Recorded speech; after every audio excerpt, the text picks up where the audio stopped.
So, dear friends, hype it up, everybody. This is Health Skill Podcast coming live at you. My name is Marcel, and we are leveling up your health skill. Today, we're talking about meditation together with a wonderful being here, with Ezgi Fisher. She's my meditation and yoga teacher, and she has a PhD in electrical engineering. Oh, and I forgot, I need to put out the music. The music is still running. I'm sorry. She has a PhD in electrical engineering. She has a nutritional degree. She's a health coach.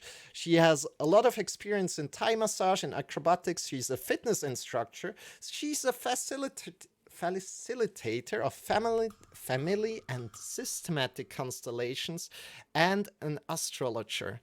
But not only that, she's also a Neelakantha meditation teacher.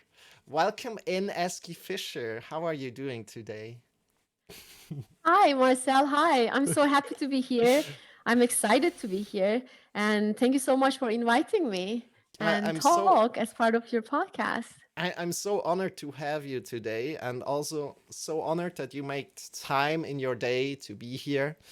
I know there's a lot of things going on in your life, so yeah, thank you so much for being here today. Thank you. Thank you so, so much. I'm honored to create that space. Yeah. Great. Thank you. So, how are you doing today? How are you doing? And by the way, people are already saying, wow, what a gorgeous space you have behind you. Oh, I didn't know people were seeing me. Okay, they're Yeah, seeing me. this is live. This is live, so people are seeing you. Yeah. Okay, that's lovely. Actually, I'm in the middle of I'm in the middle of teaching a Stambha Yoga teacher training. So, yeah, that's right. This is the Stambha Yoga online studio space. Yeah. And yeah, this is the space that I use to teach all of my trainings at this moment when they're online. So Thank you. great. So great. Cool. So, yeah. How are you doing, Eski, at the moment? Just I'm doing well, Marcel. I'm doing good. well. So at this moment, I'm in the deep contemplation that all the time that we're going through with Yeah. the entire human collective, and how actually we are asked to seek solitude and find solidarity. That's the deep contemplation I'm in. Great, great.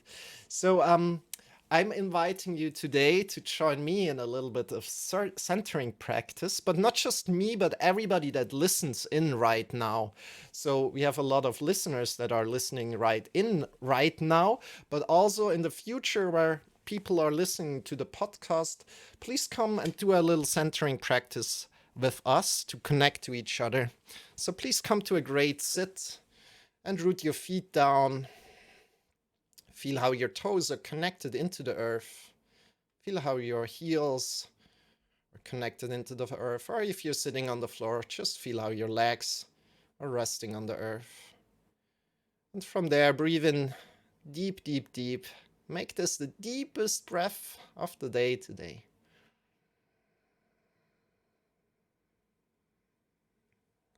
And with this breath, you're connecting to each other, to everybody that is listening and connecting to each other.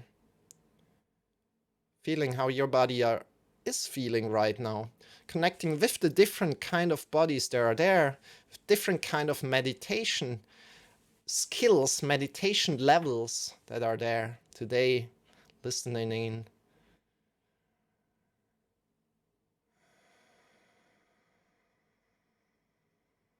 Connecting to your own body as well.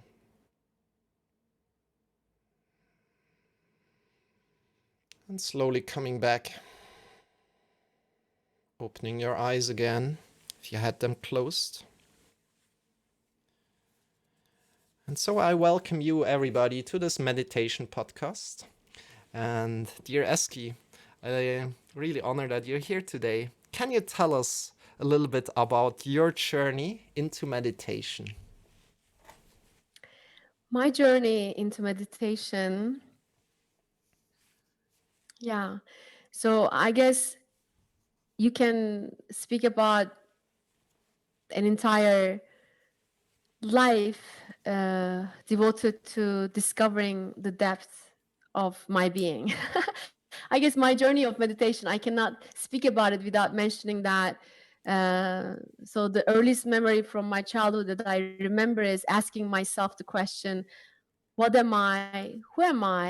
What is all this? And what am I doing here? And then the entirety of my life after this shaping of these questions with the first initial, awareness of my individual self, then I've devoted in studying and finding the answers to that question. And to me, meditation lies at the center of it, at the center of the answer to those questions. Oh, What am I? Who am I? What am I doing here? What is all this? You yeah, know? yeah. Yeah. So the meditation to me is the central piece in leading to answer those questions. Wonderful. Thank you. That's a wonderful explanation. And how did you? Yeah, it started early. Wow, that's great. That's great. And since then, you connected through these questions with meditation a little. So meditation is kind of like answering the questions for you. These questions. Is that correct? Yeah. Correct? Yeah. Okay. Yeah. It is the Wonderful. central piece on answering those questions. And Okay. every other thing also you mentioned, you mentioned some of my degrees and some of my studies. And Hmm. so all these tools also that I have been studying and I still study. I always say I'm going to study until the day I die. I'm going to teach until the day I die. And all these other tools are supporting the answer to those questions. Hmm. And yet, still, to me, the meditation remains as the central piece for the answer of those questions. So that Great. the meditation to me is that divine love affair that you create and you open or you ignite with yourself. It is that divine love affair with the self. Hmm. It is the ultimate connection to everything that there is. And it is that the almost, it is almost to me is letting go of finding the answer to those questions, but rather just living it. Wonderful. Yeah. Cool. So I like to go into a little bit more formal questions right now already. I really answered that question so fast, and I want to honor that, right? Because there lies a quality into precise answers, right? And kind of like short, compact answers instead of like going far and wide and speaking a lot, right? So I wanted to honor that quality. Wonderful. So is meditation difficult? What do you think about this? So I guess it depends on one's definition of meditation. So in my universe, in the universe of Stambha, it is about it is actually how we define it is we define it in the as Neelakantha meditation because this is the meditation practice that I practice every single day, and this is the meditation practice that I'm authorized to teach and formally initiate people into this practice. So, and when I answer it from the context of Neelakantha meditation, that my meditation practice, it is easy, it is natural, it's effortless, you know? And I cannot answer that question from the context of other meditation practices. Okay. So I can only answer it from the context of what I am authorized and what I'm skilled and what I'm experienced in. Exactly. So from the perspective of Neelakantha meditation is an easy, effortless, natural practice. Wonderful. Thank you for that great answer. Um, so let's keep on going. What do you think? Is meditation dangerous? Oh, that's a great question, Marcel. That's a great question because, like we are blessed with many different arenas and areas and gateways of access to a lot of information that is existing in the universe right now. And actually, a lot of information that is spanning many different generations and many different bloodlines. So, all these stuff. So, right now, actually, we say that there is no other time in the history of the human existence that we were able to access this much information so easily, right? So, and then we say, it always comes with an upside and a downside, everything. So because a lot of things that I'm talking about and I'm answering your questions is around my main tradition and lineage, which is Hindu Shaiva Tantra philosophy. So, and the Neelakantha meditation practice is the meditation practice for the Hindu Shaiva Tantra philosophy. So, when from that context, we always talk about when the moment that something good is created, something equally bad is created. So when we talk about the advantage of the time that we live in, which is that no other time in human history we were able to access this much information, it comes with a downside to it, because I just love so much to be able to study many things and to be able to access the information so easily, because I mean, you clearly understood I'm a geek of the universe. I just like studying everything that I can find, and I like studying it in depth. And that's 24 hours of my life. So, and of course, this is great. On the other side, the downside of it is that we are able to access information, but we cannot necessarily discern the if it is the right information, if it is transmitted through the right authorized source. So if it is this the right depiction of that lineage, or is this how things really were, or how things were meant to be transmitted from that lineage, this form of information. So this happens a lot right now, since we have a lot of access to spirituality, all the Eastern traditions. And I, as a scientist as well, at the same time, a very deeply spiritual person, I'm so much interested in the link between science and spirituality. So, anyway, so your long answer to a short question is that is meditation dangerous? Can be. if one is doing a practice that is not meant to be for them, it could become dangerous, and depending on the meditation practice. Because there are articles right now, maybe you're aware of them as well. There has been articles, a lot of articles about meditation, about the benefits of meditation, right? So we have been bombarded by the articles about the benefits of meditation over the last quite Yeah. some years now, thanks to also Buddhism spreading and then mindfulness practices spreading, what I teach is different than that. But so that's a great way of expansion of spirituality in the Western world right now.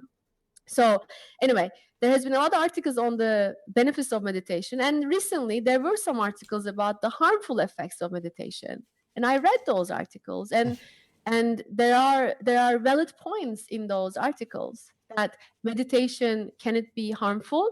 It can be if you don't do the right practice for yourself. Yeah. If the information is not transmitted by the right authorized source, and if it is not transmitted in the right way, through the right platform, in the right setting, in the right way, then it could be. Yeah. So yeah. Great. Thank you. Thank you for that Sorry. answer. But on the other hand, what I want to say Yep. is Please. Neelakantha meditation is not dangerous. Yeah. So Like for let's go a little bit deeper into that right now. So thinking about renunciate and householder practices, like going deeper into the Neelakantha meditation right now, I offer you that opportunity to do that. Let's talk about what is a renunciate and what is a householder practice. Could you exactly. explain a little? So the danger is, because the danger is around that topic, the danger of meditation is around the topic of this understanding, this definition of the householder and the renunciate. So in the spiritual traditions, we define two paths. One is the path of the householder, one is the path of the renunciate. So these terms, what they mean is this. So renunciate is the word that we use to depict the person who is meant to renounce from life, who is meant to renounce from the worldly duties of life, worldly responsibilities, daily responsibilities of life. So you can take the examples of monks who live in a monastery. So you can take the examples of, people, renunciates who live in a cave. All their life they spend in that cave doing spiritual practices. They spend all their life in a monastery doing all these spiritual practices. So it is a very valid path, you know. So it is super valid path to access one's divine self. And then there's also the path of the householder.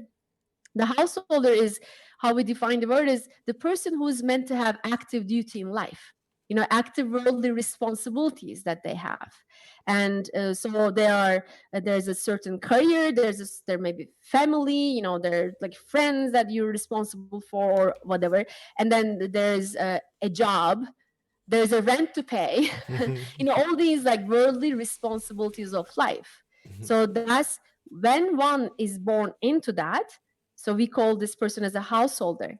And I haven't done the exact research. And as a scientist, so I should speak more clear on these things. But I'm gonna give a rough number of 99.9% of the world is householders.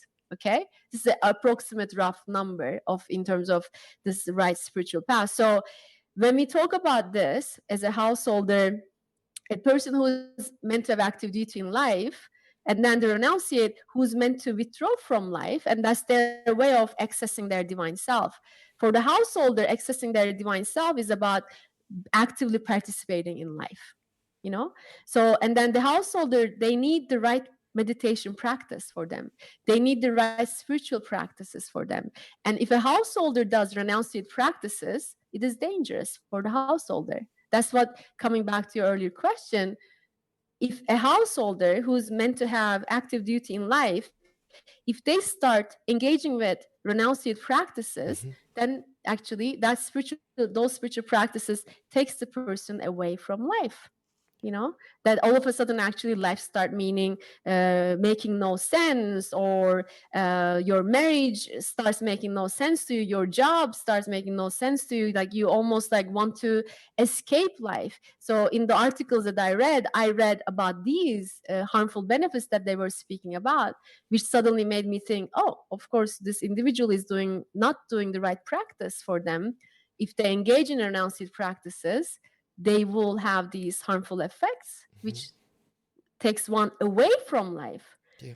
On the other hand, the right practice for a householder, meditation practice and spiritual practice, brings that householder, brings the person closer to life, more actively participating in life. Then that right meditation practice or spiritual practice makes someone connect to life, be more successful at what they do, be more happy in their life, and be more welcoming their role in their family or whatever, their job, their career, this and that. So that's the household and renunciate, the discrimination that is very important to understand. Because right now in the world, there are a lot of renunciate practices out there. And then all of a sudden we start thinking, oh, I'm supposed to move away from my physical body. Oh, I'm supposed to move away from my emotions. Not really. If you're a householder, you just need the right practice. Yeah. So, well, right now, what is your opinion about like apps like that people lead in, maybe use for their first steps into meditation? What do you think about that? Good questions, Marcel. Okay. So because I was muting myself so that I don't interfere with your thing when you're talking. So, good question. I'm a very traditional being living in the Western world. Traditional being meaning I'm so deeply devoted to the exact way how these traditions came about, all these philosophies and where they really come from. And for me, like my main lineage and tradition is Hindu Shaiva Tantra, and the philosophy of that and the path of that. And then there's a certain way, let's say, the information is given in those tradition is, from teacher to the student, from one being to the other. And it requires certain initiations and certain ceremonial settings, etc. And then one gets the right spiritual practice for them, or the right meditation practice for them, etc. And so, and then your first question was about that: is meditation easy or hard? If it is given through the right by the right source, in the right way, in the right setting, by the right authorized source, in the context of, for example, for Neelakantha meditation, it is easy and effortless. But if it is not done in that way, then it can become the hardest thing for that person. So in that way, I can only speak about what I do, or what I teach, and I can only speak about the benefits that I have received from it. So, and I highly encourage everyone, sharing their wisdom in their own way with the world. So I have no, I can have no judgment about that. How someone chooses to share their wisdom. All I can say is I can speak about what I know the benefits of, you know. So, and I have seen it on myself firsthand, and all the people that I have been teaching and guiding, how firsthand it shapes and shifts their life drastically and connects one to life. This practice, and from a Neelakantha meditation perspective, one doesn't need any app or any other meditation avenue once they have this initiation or this practice, because then everything kind of comes with it.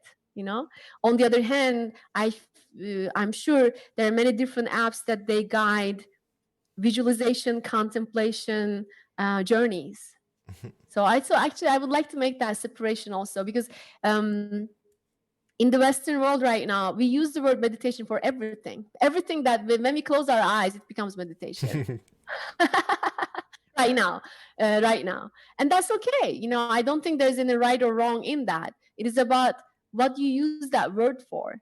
But if we choose to use the word meditation for every time we close our eyes and turn inside to ourselves, I think it's a very broad field. But if you really want to define different meditation practices and what they each really are, and if you want to really talk about them on the technical level, then they are drastically different from each other.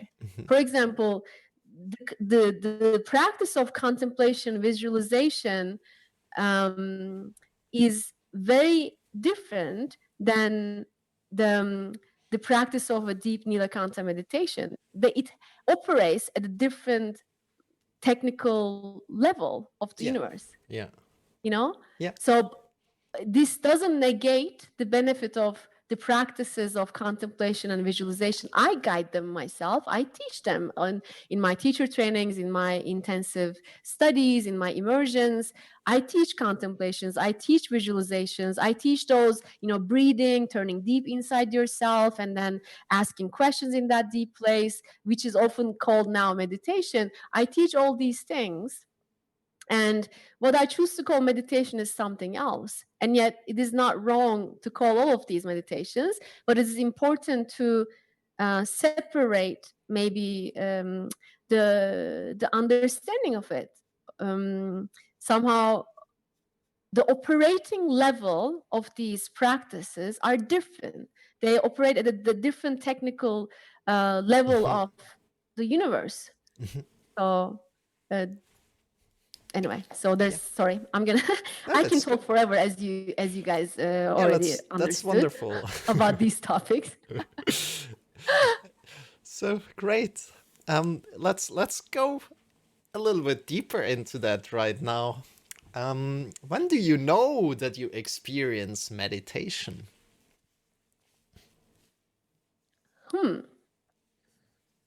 Again, it depends on your definition of meditation, right? Definitely.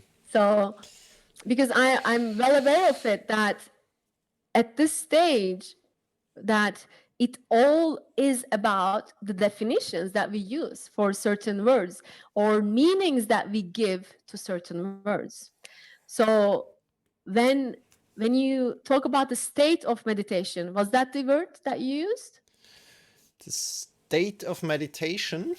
to define meditation, or what do you To mean exactly? define meditation. Could you repeat your question again? Yeah, sure. When do you know Uh-huh. that you experience meditation? When do you know? Yeah, exactly. Okay, great. So like again, yeah, depending on the definition of it. So because um, when we start using the word meditation for every time we close our eyes, so then I guess like then the answer could be, oh, every time you close your eyes and turning a little bit deep in, then you call it meditation. So that's one valid way, obviously, at this moment that exists.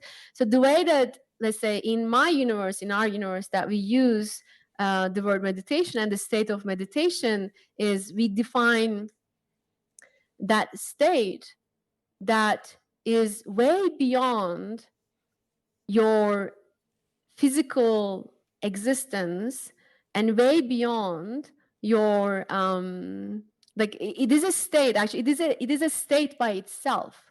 The state of meditation. I don't want to use a lot of technical terms and bore you guys, but in the Hindu Shaiva Tantra we define it as the Turiya state, which is the fourth state. And the other three states are awake, um, dream, and deep sleep.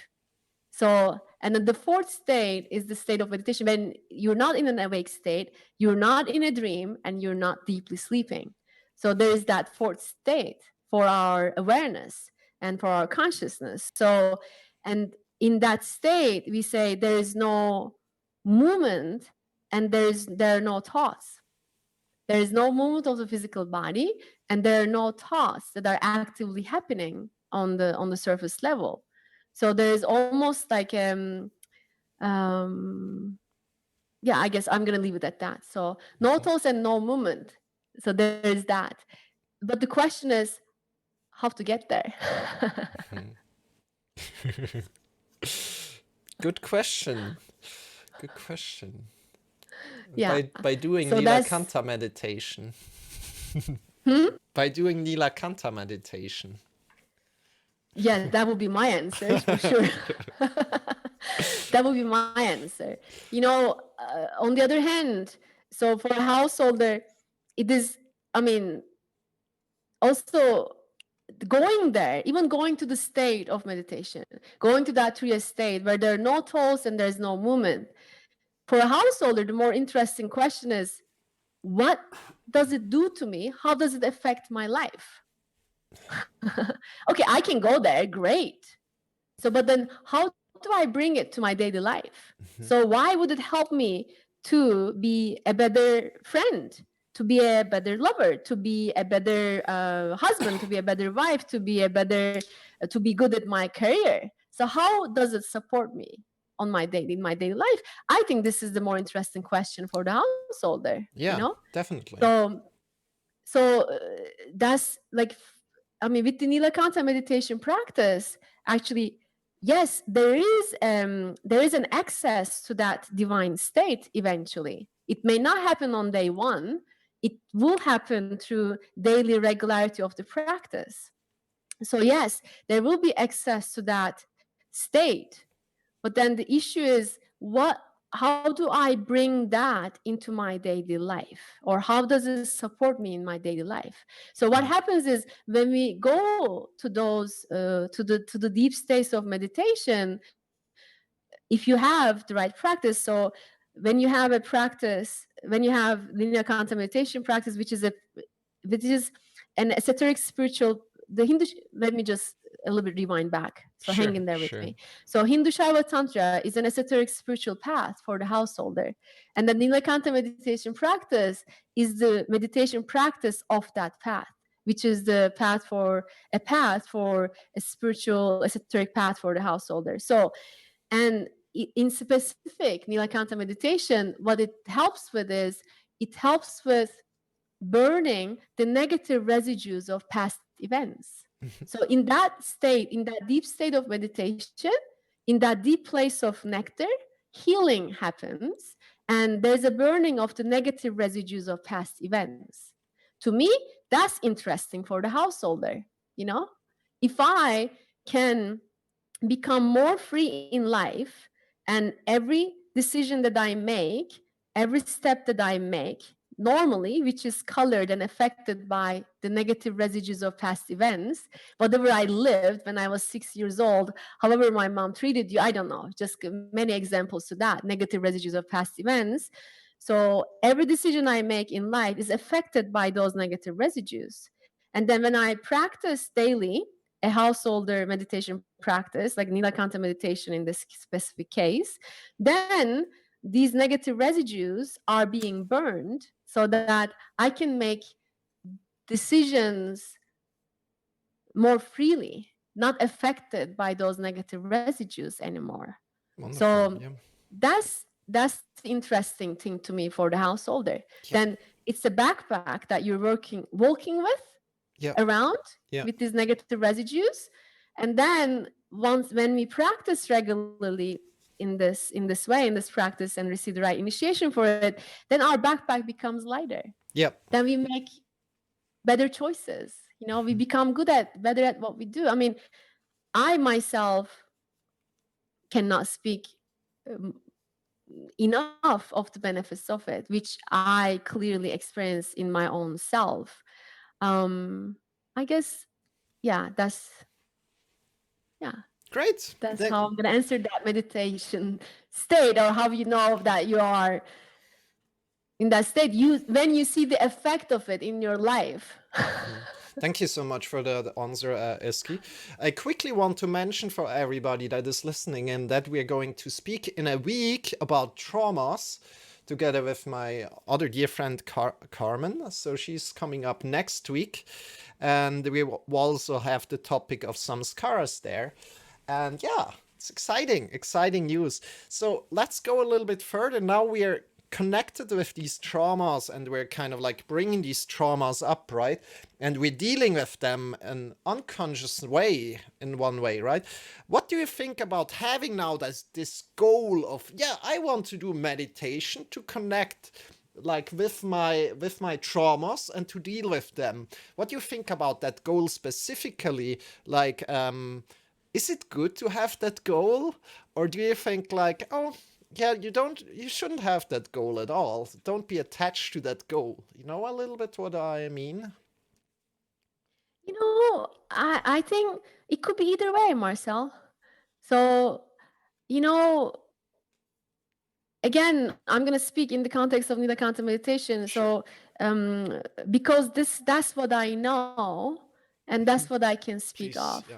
So, because I'm very conscious about speaking about topics that I really am skilled and educated and knowledge in.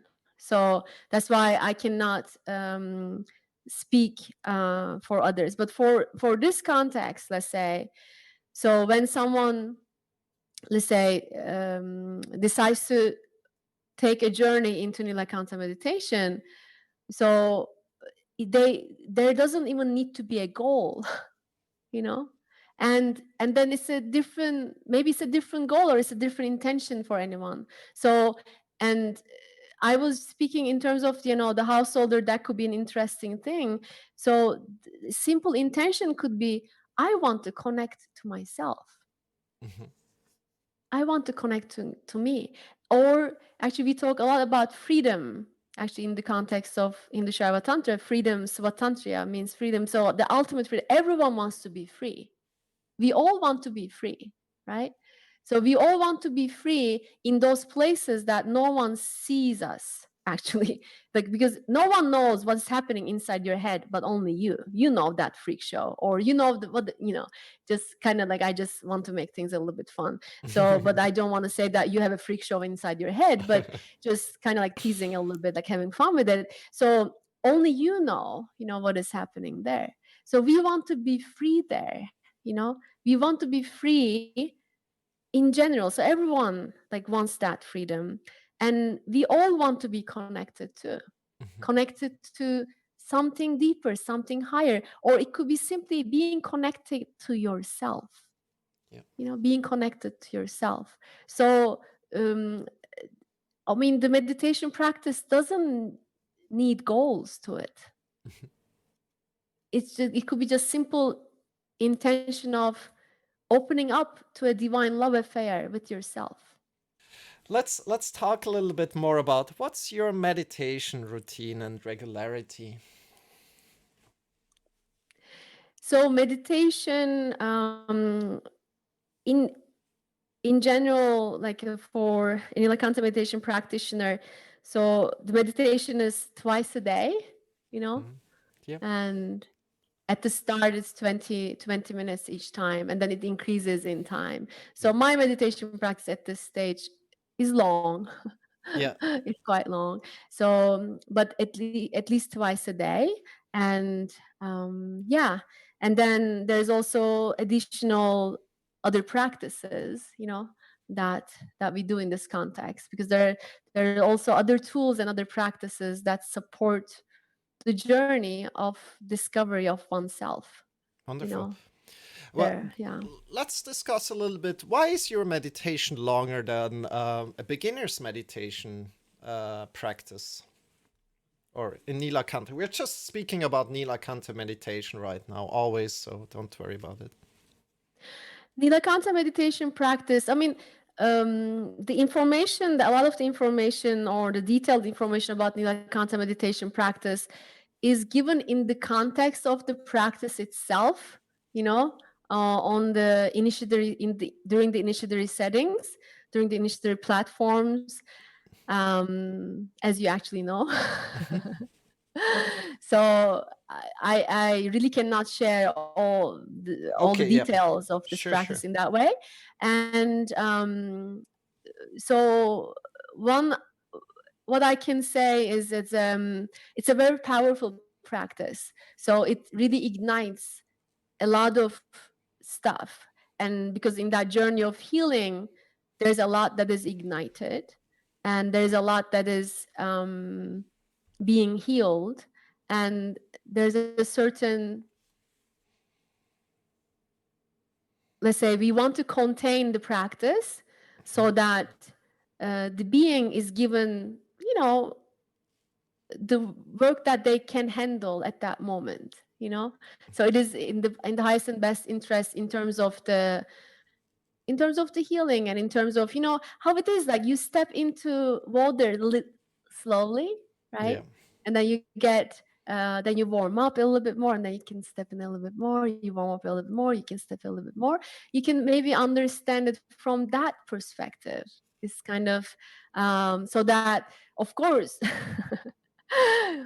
like it's a deep water that maybe you want to step into it little by little, little by little, like slow by slow. It's like that. Look, at the end also, like we are as a householder, how we are merging with the water is also uh, we are we are letting, so our individual life wave, think of it as a wave in the ocean, right? And the entirety of the ocean is everything in the universe, and your individual life wave is that certain wave. And then how we merge with the oneness, and how we merge with the divine, to that meditation state, let's say we were talking about, is we let the entire ocean to rise up to that individual life wave. So that's what we do in the householder practice. So in the Neelakantha meditation, we let the entire ocean to rise up to us, and we become the entire ocean by being in our individual life wave. And then on the renunciate practice, the individual life wave is being subsided, is being kind of subsided to merge with the ocean. So by actually almost losing that individual life wave, then renounce it becomes the entire ocean. For a householder, it's about letting the entire ocean to rise up to you. So maybe you can say that you can um, you do bite-sized pieces, right? Mhm. You do bite-sized pieces. So like you let the entire ocean to rise up to you, and then you come back to that individual wave. Maybe you let the entire ocean rise up to you, come back to that individual wave, and then maybe in time, then you get used to it. Like everything, like everything takes experience too in that way. Mhm. Like getting into that water slowly as well. Yeah. Okay. Thank you, Ezgi. Um, talk a little. Let's go a little bit. Just try out wherever we come. Let's see what comes up with this next question. Let's talk about children or animals. What do you think? Are they in a natural state of meditation? Now, the meditation is again there. The definition of meditation is again there. But what do you think? In what kind of state are they in? Is that state similar to a state of deep meditation, whatever deep meditation means? Animals? Yeah, animals or children? Mm-hmm. So, you know, this is a really good question. Really, really good question. So oftentimes actually for children also, because when we are born into this life, so when you already experienced it when you hold a baby, they're in this very deep state. There's this energy, you're like, like they're like, kind of like you hold the baby and then it's so heavy. Like the baby is light on the physical actual sense, and yet the energy that they have is so heavy, but heavy not in a bad way. Heavy, they're so rooted, grounded, and they just are.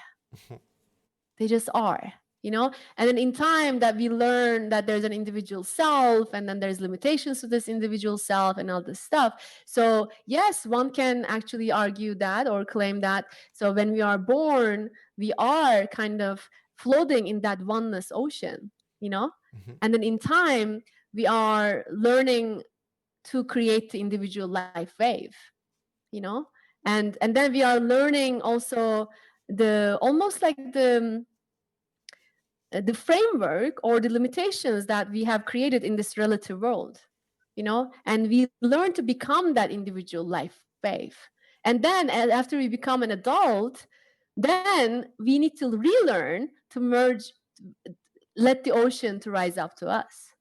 It's almost it's a game in that way. So we're almost like unlearning to learn it better. We are forgetting to remember it deeper. That's how I see from a human perspective in terms of the from a baby towards an adult. And then also when you go through the stages of a child, also the child also oftentimes they are in the dream state too. Actually a child can switch between these states that I mentioned earlier, awake, dream, and deep sleep a lot easier. So you will find actually a child during the day in that dream state. They are not in the awake state. They are literally dreaming. They're in that dream state that we go actually when we only sleep. So somehow a part of us actually loses the ability to go in between these states also.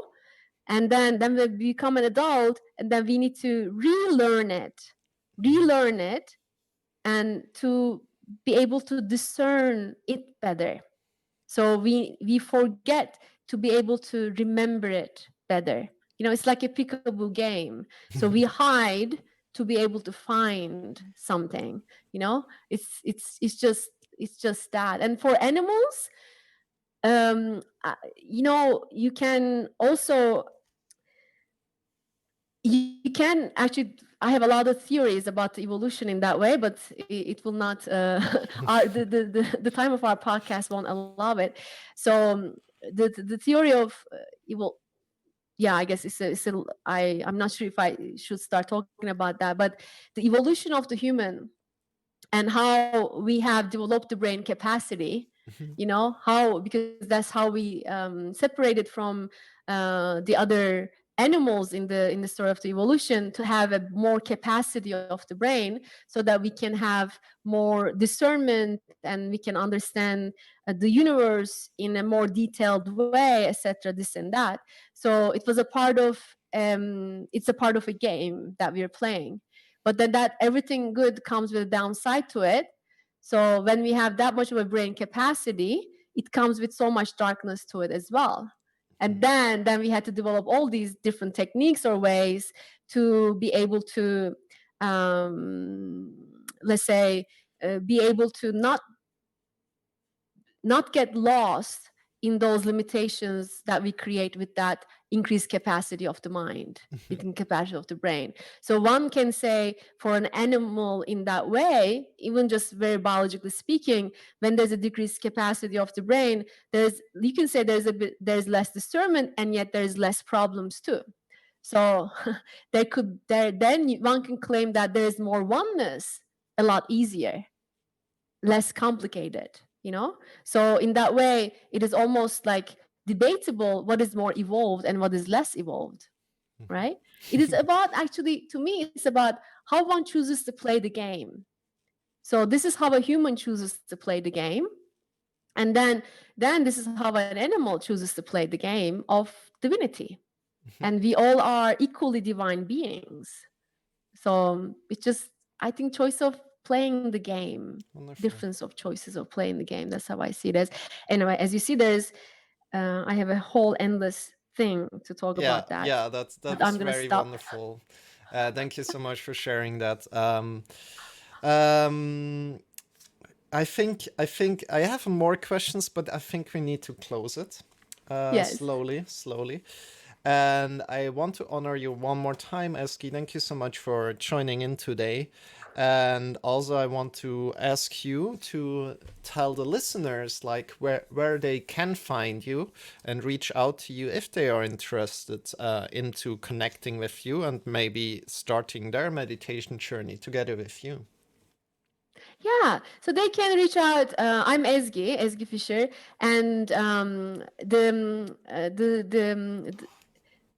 the main, let's say, platform that I serve, or the main entity that I serve, is Stambha. So we say Stambha is the new world that we're creating by already living in it. And there's a Stambha Life Academy. So they can reach through Stambha.yoga. So Stambha is Stambha, Stambha, Stambha.yoga, Stambha.yoga, or Stambha.world. It could, Wonderful. both would work. And they can reach through that, like, happily. And then if they want to send an email, they can send an email to info@stambha.yoga. So that will go to beautiful Nina. So yeah, they can reach through these through these sources, and we would be happy to serve if it really draws you, if it really feels right to your heart and gut, or if it sparked a bit deeper of an interest in you. If it didn't, great. Be happy exactly what you do in your life. But if it did spark something, then yeah, you know where Great. to find us. Great. Wonderful. So this was House Skill Podcast. This was the Meditation November. This was the fourth podcast about meditation. I was so excited to have Ezgi Fisher here, my meditation teacher. Next week we will be speaking about traumas. And find us at www.moment.yoga/life. Available on all podcast platforms. And this was Health Skill Podcast. We are leveling up your health skill.